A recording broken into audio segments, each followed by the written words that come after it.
Prepare-se para mergulhar em uma experiência arrepiante. Vamos assistir a 6 vídeos assustadores capturados por pessoas momentos antes de algo terrível acontecer, ou até mesmo antes de enfrentarem a própria morte. Cada história é mais perturbadora que a anterior. Você está pronto para encarar o inesperado?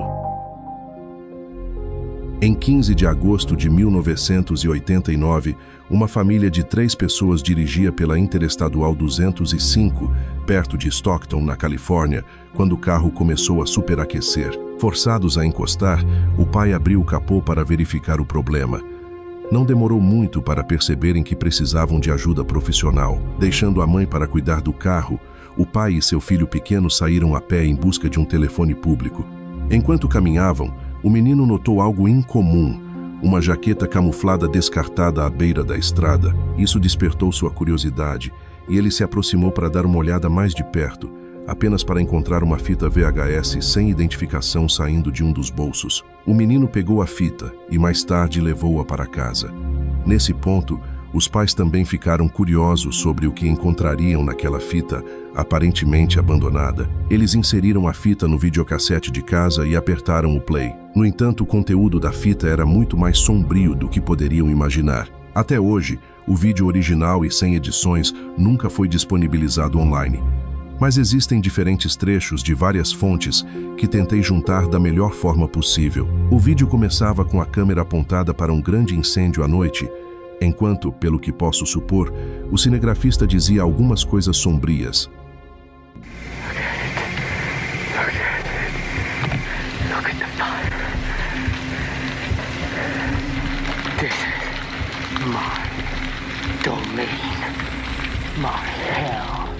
Um pouco depois no vídeo, a câmera foi reajustada e a origem do incêndio ficou clara. Era uma casa térrea que parecia ainda estar em construção antes de pegar fogo.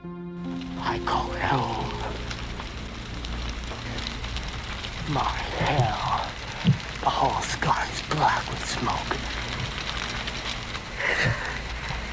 A fire that I will destroy and burn your soul up. Ancient spirit of evil. Enquanto isso, o cinegrafista continuava falando, e quanto mais ele falava, mais perturbador se tornava. Mais tarde no vídeo, também é possível ouvir os caminhões de bombeiros chegando ao local, e o cinegrafista comentando sobre isso antes de encerrar o vídeo com uma ameaça direta ao espectador. The fire department's trying to put it out. What a laugh. I gotta go now. But remember me tonight, ladies and gentlemen. Your house is next. A fita então cortou abruptamente para uma cena do filme de terror de 1984, A Hora do Pesadelo. Não estava claro se o vídeo do incêndio havia sido gravado sobre o filme ou se isso foi uma edição proposital. No entanto, uma coisa era certa. O vídeo assustador foi filmado pela pessoa que incendiou a casa. A família entregou a fita para a polícia e contou exatamente onde e como a haviam encontrado. Os detetives voltaram ao local e, de fato, a história da família foi confirmada. A jaqueta ainda estava lá, mas os detetives também encontraram muitos outros itens próximos à jaqueta, incluindo uma pistola de madeira, uma luva, uma fita cassete de música metal e um crânio de cerâmica. Eles também assistiram ao vídeo e era algo como nada que tivessem visto antes. Nunca me deparei com algo tão assustador quanto essa fita. Para falar a verdade, isso me deixou assustado. Pensei nisso naquela noite quando fui me deitar. Infelizmente, as más condições de filmagem e a natureza instável das imagens impediram que os investigadores extraíssem pistas significativas sobre a localização do incêndio. Apesar de uma análise quadro a quadro, os investigadores não conseguiram relacionar a fita a nenhum incêndio registrado no estado da Califórnia. Pelo que sabiam, o incêndio poderia ter acontecido em qualquer lugar dos Estados Unidos. Quanto ao motivo por trás dessa ação, as constantes menções ao inferno e ao mal levaram os investigadores a acreditar que poderia estar relacionado ao satanismo.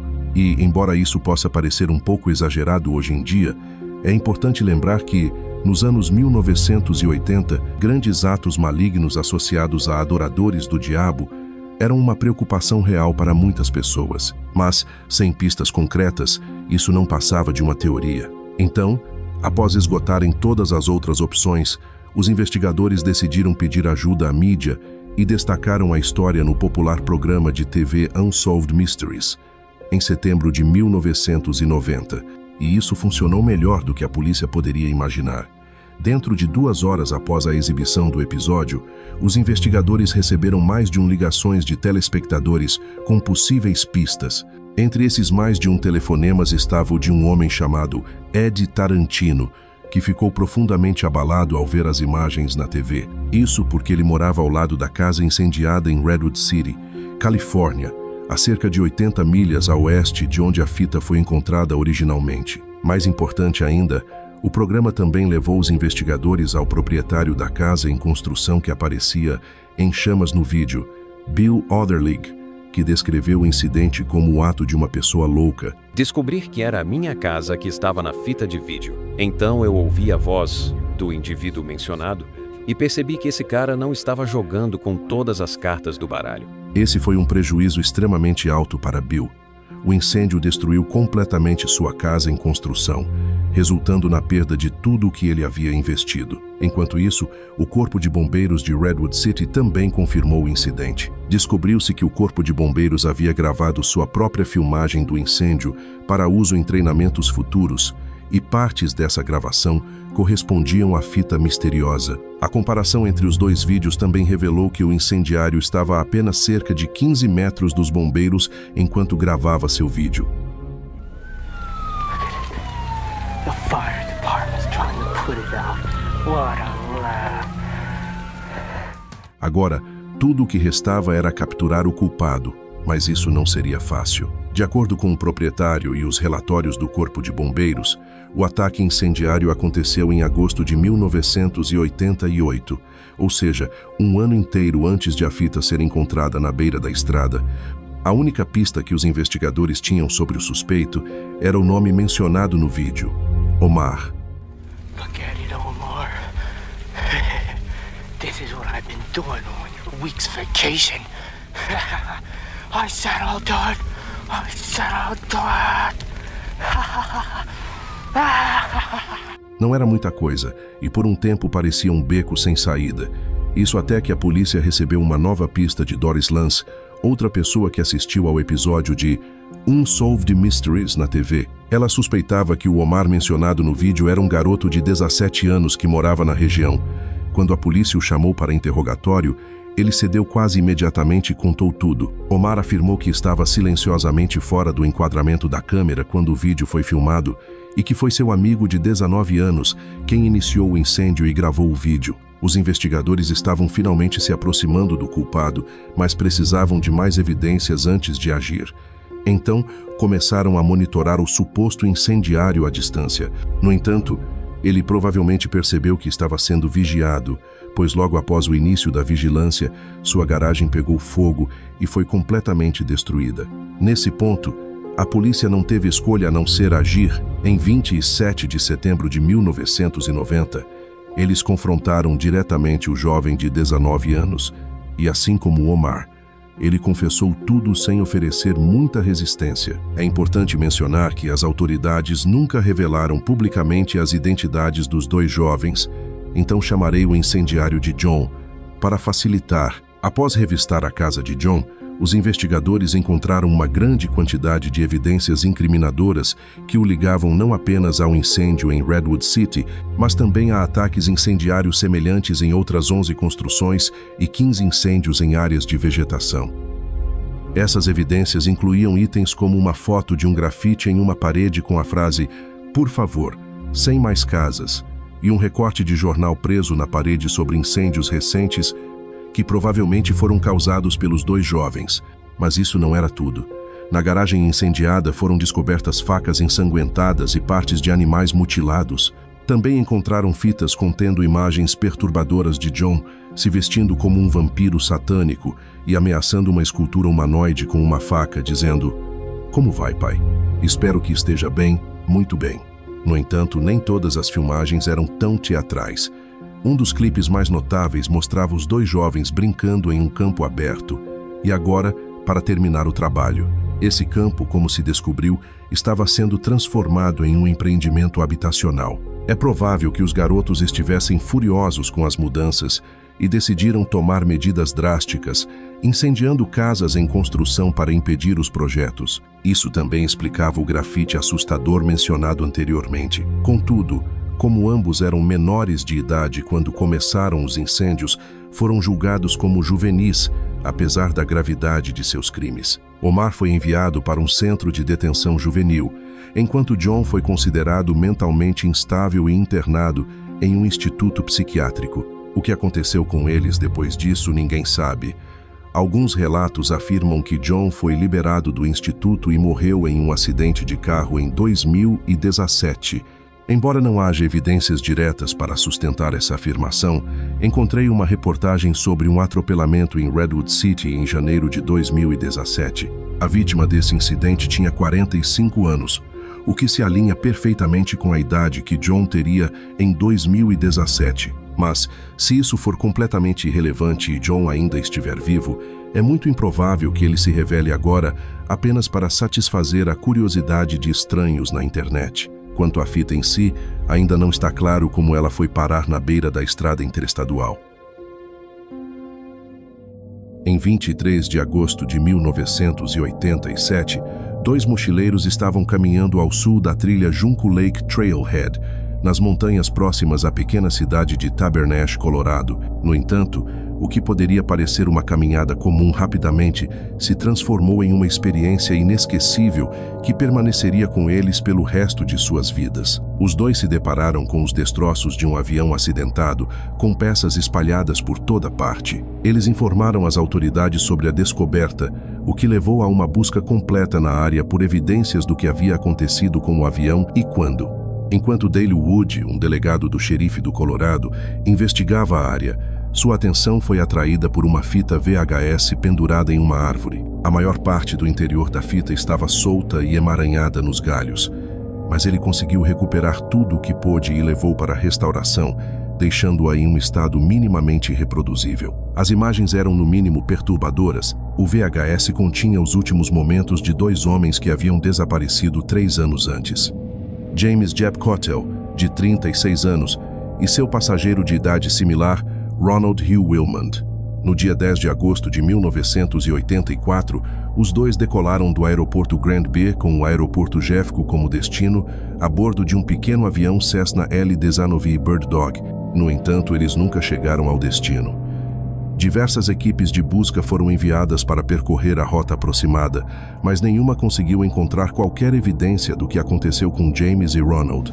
O que tornou o desaparecimento ainda mais misterioso foi o fato de o avião possuir um transmissor de localização de emergência, um dispositivo que teria transmitido a sua localização em caso de acidente. No entanto, as autoridades nunca receberam o sinal desse dispositivo e o caso permaneceu sem solução por quase 3 anos. Até que um casal de mochileiros encontrou os destroços, o que levou à descoberta da fita VHS. As imagens começam de maneira bastante normal, com o piloto comentando sobre o que ele vê da cabine de comando. Oh, look at that down there, Ronnie, on the left. Nice little lake and a cabin.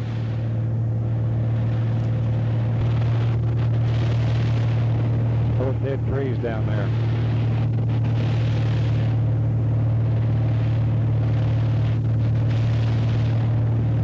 A whole bunch of them back up in here, those beetles. Very pretty little lake. No entanto, cerca de 5 minutos após o início da gravação, as coisas começam a dar errado, à medida que o solo vai se aproximando cada vez mais.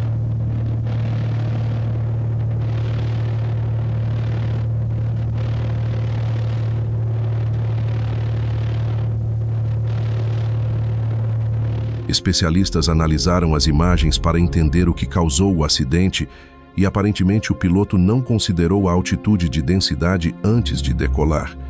Para quem não está familiarizado com a aviação, a altitude de densidade pode ser explicada como a espessura do ar.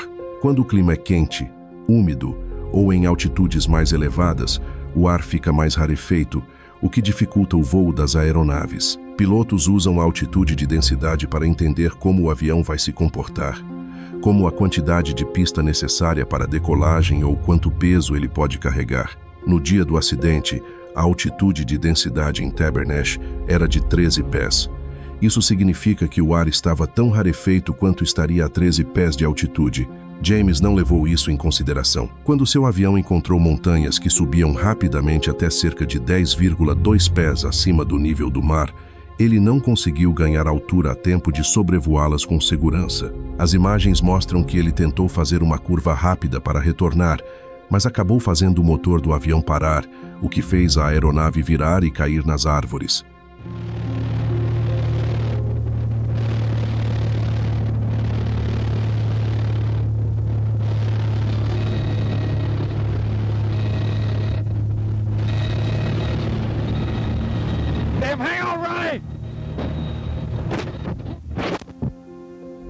As imagens também explicaram o motivo de o transmissor de localização de emergência não ter funcionado. O avião virou de cabeça para baixo momentos antes do acidente, o que danificou o transmissor e impediu que ele enviasse o sinal de socorro. Foi um incidente trágico em todos os aspectos. A única coisa boa que talvez tenha surgido desse caso é que a família de James Connell autorizou o uso dessas imagens para treinamento de instrutores de voo. Assim, talvez a vida de alguém tenha sido salva porque viu essa gravação e lembrou de ajustar a altitude de densidade antes de decolar.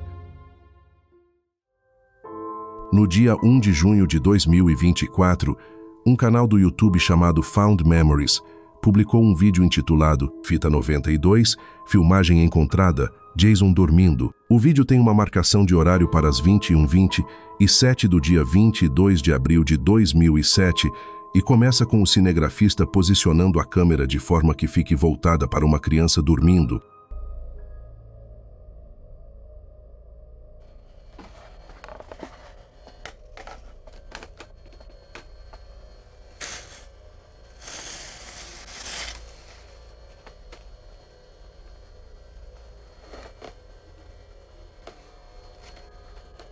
Além da criança dormindo se mexer algumas vezes, nada acontece durante o restante dos quase 30 minutos do vídeo. Não há sequer sons incomuns no fundo ou qualquer outra coisa. Apesar de a filmagem ser completamente monótona, há algo nessa situação que é, por natureza, inquietante. A falta de contexto e o silêncio desconfortável podem facilmente transformar isso em combustível para pesadelos, caso você tenha uma imaginação ativa. De acordo com a descrição do vídeo, a fita original estava simplesmente etiquetada como Jason Dormindo. O responsável pelo upload também explicou onde encontrou a gravação, dizendo: encontrada em uma caixa cheia de fitas de filmadoras abandonadas, estou fazendo o upload para arquivar a filmagem.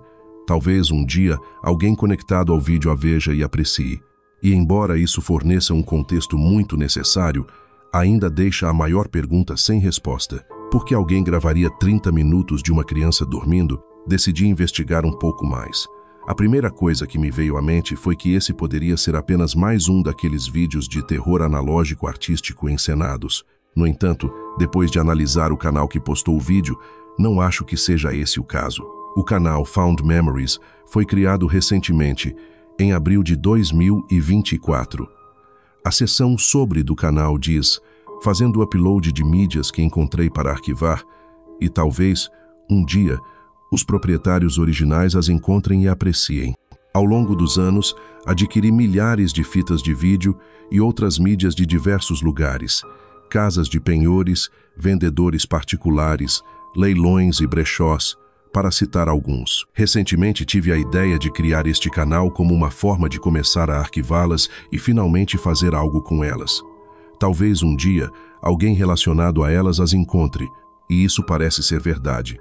No momento em que escrevo, o canal já fez upload de mais de 180 vídeos diferentes. Quase todos eles são extremamente únicos de alguma forma, desde crianças abrindo seus presentes de Natal em 1990 e um até a filmagem de um casamento inteiro. No entanto, quase nenhum desses vídeos aleatórios é assustador ou perturbador. com a única exceção sendo o vídeo de Jason dormindo. Duvido muito que o dono desse canal tenha filmado ou adquirido centenas de fitas aleatórias apenas para inserir um vídeo obscuro de terror no meio. Então, é provável que estejam dizendo a verdade sobre encontrar a fita. Mas, se não é um filme de terror artístico, o que seria? Embora possa ser fácil criar uma história assustadora de perseguição, a explicação real pode ser muito mais simples. Especificamente, é provável que isso tenha sido gravado por um pai ou mãe que queria observar os padrões de sono do filho, talvez para ver se ele sonambula ou fala durante o sono. Muitos comentários no vídeo também concordam com essa explicação. Um comentarista até compartilhou uma experiência pessoal para validar essa teoria, dizendo: "Tenho certeza de que gravaram para flagrar ele sonambulando ou falando. Quando eu tinha 9 anos, acordei no armário da minha mãe. Ela quase teve um ataque cardíaco quando abriu a porta e perguntou por que eu estava lá. Eu disse, não sei. Ela achou que eu estava mentindo, então uma noite ela me gravou, mas eu não fiz de novo. Foi algo que aconteceu só uma vez comigo. Também pode haver razões paranormais. A criança pode estar acordando com arranhões, mordidas, pode ser qualquer coisa. Mas em 9 de 10 casos, não há nenhum motivo assustador para os pais gravarem os filhos. Não estou dizendo que isso nunca acontece hoje em dia, mas é muito menos provável. No fim das contas, realmente não sabemos e não podemos saber as motivações por trás dessa perturbadora filmagem encontrada. Talvez o desejo do dono do canal se realize um dia e Jason, ou a pessoa que gravou essa filmagem, encontre o vídeo e revele a verdade nos comentários.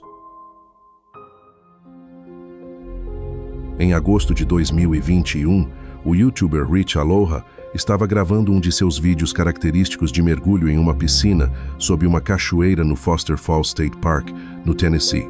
Ele estava animado para mergulhar na água na esperança de encontrar algum tesouro, como um drone ou um iPhone, mas o que ele encontrou foi muito mais perturbador. Após procurar no fundo do lago por algum tempo, Rich notou algo incomum saindo do chão, que acabou sendo uma câmera GoPro. A GoPro claramente estava lá há bastante tempo, e sua carcaça externa apresentava rachaduras enormes que permitiram a entrada de água, danificando todos os componentes eletrônicos.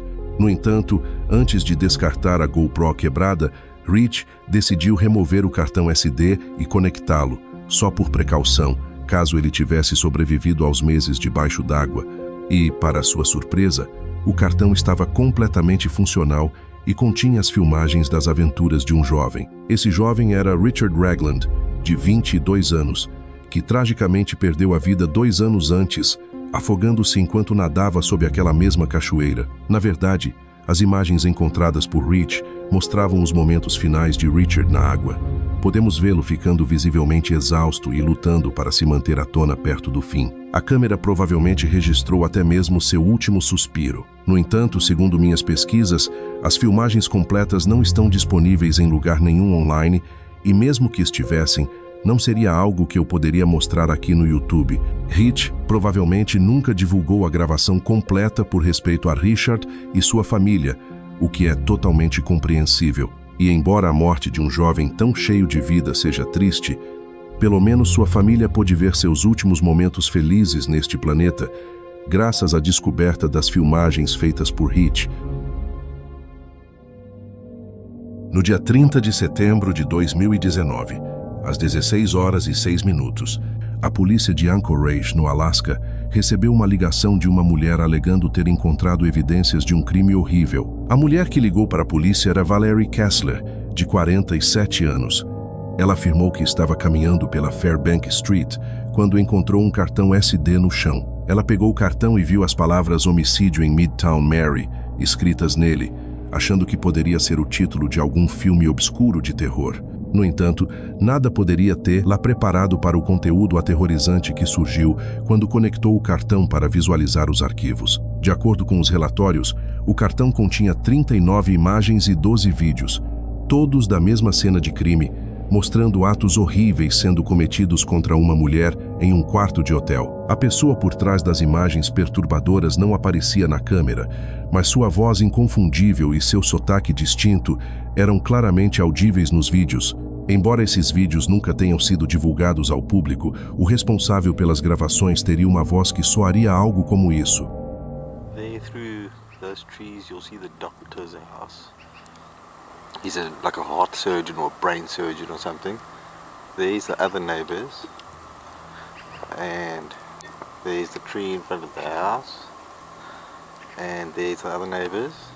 Essa é a voz de Ryan Steven Smith, que rapidamente se tornou o principal suspeito do caso. Aparentemente, ele havia ligado para o departamento de polícia de Anchorage alguns dias antes de o cartão SD ser encontrado, reclamando que alguém havia roubado seus pertences. Então, enquanto os policiais revisavam as imagens, alguém da delegacia reconheceu a voz dele. A pessoa que encontrou o cartão SD também reconheceu o padrão do carpete do hotel nas fotos. Era do hotel Town Place Suites by Marriott, localizado a apenas 5 minutos de caminhada do local onde o cartão foi encontrado. A polícia foi até esse hotel e, de fato, Ryan estava hospedado lá no dia em que as fotos e vídeos horríveis foram registrados. Investigações adicionais sobre Ryan revelaram que ele era um imigrante da África do Sul e havia recebido a cidadania americana menos de 1 ano antes. Além disso, ele trabalhava como gerente de outro hotel da rede Marriott, em Anchorage. Durante esse período, a polícia também encontrou os restos descartados de sua vítima. Infelizmente, ele havia saído de férias com sua esposa no dia em que o cartão SD foi encontrado. No entanto, ele foi preso segundos após desembarcar no aeroporto do Alasca e acusado de mais de 13 crimes graves por seus atos indescritíveis. A polícia também revelou a identidade de sua vítima, Kathleen Joe Henry, uma nativa do Alasca de 30 anos. Ryan se declarou inocente, mas as evidências contra ele eram substanciais demais para que ele escapasse impune. No entanto, quando estava prestes a enfrentar a justiça, Valerie Kessler deu um depoimento que poderia ter complicado ainda mais o caso. Se você se lembra, ela originalmente afirmou ter encontrado o cartão SD jogado na rua. Na realidade, ela havia sido contratada por Ryan como acompanhante. Ao sair, ela roubou o telefone dele. Quando vasculhou o telefone, provavelmente para limpá-lo, encontrou evidências de seus atos monstruosos. Por não querer se envolver em um caso tão grande, ela copiou os arquivos para um cartão SD e inventou toda a história de ter encontrado o cartão na rua. Felizmente, o caso contra Ryan já era forte o suficiente para resistir a essa revelação, e ele foi finalmente condenado a 226 anos de prisão em julho deste ano. Embora isso não desfaça a dor e o sofrimento que Kathleen passou, ao menos agora sua família pode descansar sabendo que o monstro que fez isso com ela está apodrecendo na prisão.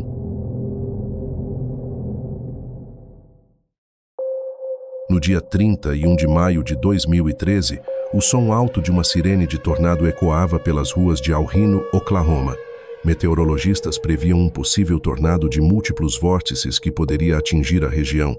E embora isso fosse uma má notícia para os moradores de Alhino, a raridade de tal evento também atraiu muitos caçadores de tempestades de várias partes dos Estados Unidos. Entre eles estava uma equipe de 3 especialistas em caçar tempestades. Tim Samaris, de 55 anos, seu filho Paul Samaris, de 24 anos, e seu parceiro Carl Young, de 45 anos. Os 3 tinham vasta experiência em caçar tornados de forma segura e coletar dados valiosos sobre eles. Eles também faziam parte do programa Storm Chasers, do Discovery Channel, e estiveram fortemente envolvidos no show durante as temporadas 3 a 5. Em maio de 2013, o trio já havia chegado à área tempestuosa muitos dias antes para analisar cuidadosamente a tempestade antes de começar a perseguição. Oh, I'd say this is the one. Oh yeah. This is going to be the storm of the day right here. This is going to do it, I think. Infelizmente, o tornado de 31 de maio foi algo que eles não poderiam ter previsto, mesmo com todo o seu vasto conhecimento e experiência. Tudo começou por volta das 18 horas, quando um tornado F3 tocou o solo em El Reno, marcando o início da perseguição. No entanto, não demorou muito para que o tornado se tornasse mais volátil. See, the rain is behind us. Oh my God.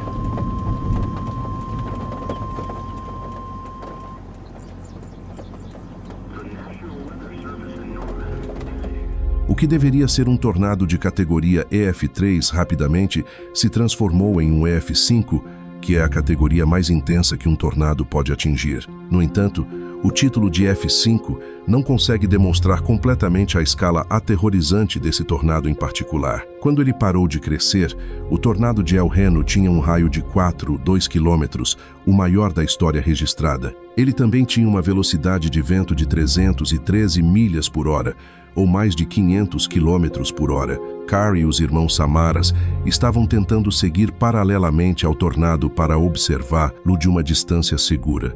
Infelizmente, o tornado fez uma curva inesperada e começou a se aproximar do carro deles. Eles tentaram de tudo para escapar com segurança, mas tristemente já era tarde demais. O tornado arremessou o carro para o ar, fazendo-o ser lançado pela região de El Reno. Após a tempestade passar, os corpos de resgate encontraram o carro, que estava reduzido a 60% de seu tamanho original. E embora o corpo de Tim tenha sido encontrado preso dentro do veículo, os corpos de Paul e Carl foram localizados a meia milha a leste e oeste do carro. Paul tragicamente faleceu no incidente. Após mais buscas, as autoridades também encontraram uma câmera que milagrosamente ainda estava gravando.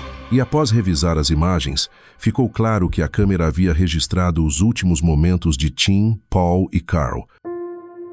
Até onde eu sei, as imagens brutas dessa câmera não foram liberadas ao público e não vazaram em nenhum lugar na internet. No entanto, um número seleto de pessoas viu as gravações, incluindo o amigo próximo da equipe, Gabe Garfield. Segundo ele, era possível ouvir Carr falando sobre como o ar ao redor deles estava estranhamente calmo nos momentos antes do fim, ao que Tim respondeu: "Na verdade, estamos em um lugar ruim. Antes de proferir suas últimas palavras, nós vamos morrer." Até hoje, a história de Tim, Paul e Carl serve como um alerta severo para aspirantes a caçadores de tempestades, destacando o imenso perigo dessa busca. Mesmo uma equipe de veteranos líderes da indústria não conseguiu resistir à fúria imprevisível de um tornado. A trágica morte de Tim Samaras, de seu filho Paul Samaras e de seu amigo Carl Young deixou um vazio irreparável na comunidade científica e no coração dos caçadores de tempestades. Suas vidas, dedicadas à compreensão e à proteção contra as forças devastadoras da natureza, foram interrompidas de forma cruel e prematura, marcando profundamente todos aqueles que admiravam seu trabalho e coragem.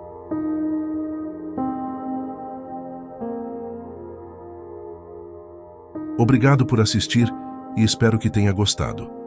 Além disso, se você ainda não fez isso, por favor, inscreva-se e não se esqueça de clicar no ícone do sino para que você não perca nenhum upload no futuro. Até a próxima!